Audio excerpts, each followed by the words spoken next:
तर मुंब्रा रेल्वे अपघातानंतर आता मध्य रेल्वेला जाग आल्याचं बघायला मिळत आहे। मुंबईमध्ये नव्या लोकलचे दरवाजे बंद होणार असं जनसंपर्क अधिकाऱ्यांचं म्हणणं। एसी लोकल प्रमाणेच दरवाजे बंद होणाऱ्या लोकल येणार अशी माहिती त्यांच्याकडून प्राप्त झाली आहे। पश्चिम रेल्वेवर हा प्रयोग आधीच फसलाय असा आक्षेप रेल्वे प्रवासी संघटनेकडून घेण्यात आलाय। लोकलचे दरवाजे बंद करण्यापेक्षा गर्दी कमी होण्यासाठी फेऱ्या वाढवण्याची मागणी आता त्यांच्याकडून केली गेली आहे। नवीन जे सगळ्या गाड्या येणार आहेत त्या सगळ्या गाड्या ह्या ऑटोमॅटिक डोअर क्लोजर सोबत येणार आहेत।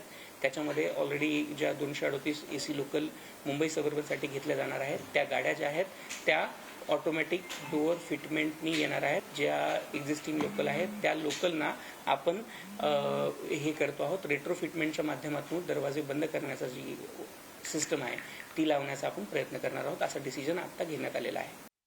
आता ते CPRचा किंवा CPRचा जे स्टेटमेंट आमच्याकडे आलाय तो असा आहे की सामान्य लोकलमध्ये जे आम्ही डोर क्लोज लोकल डोर लावणार आहोत।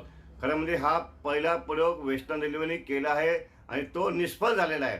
आणि परत तुम्ही फक्त वारेवर सोडून की आम्ही लोकलच्या दरवाजा लावणार आहोत हे सांगून हा तुम्ही विषय को हे समाप्त करू नका। लोकलमध्ये गर्दी कसं कमी होईल, कशी फ्रिक्वेन्सी वाढता येईल आणि रिप्लेस करूच नका। आमचा स्पष्ट मला रेल्वे यात्री परिषदेचा स्पष्ट म्हणणं आहे, तुम्ही एसी लोकल वाढवा।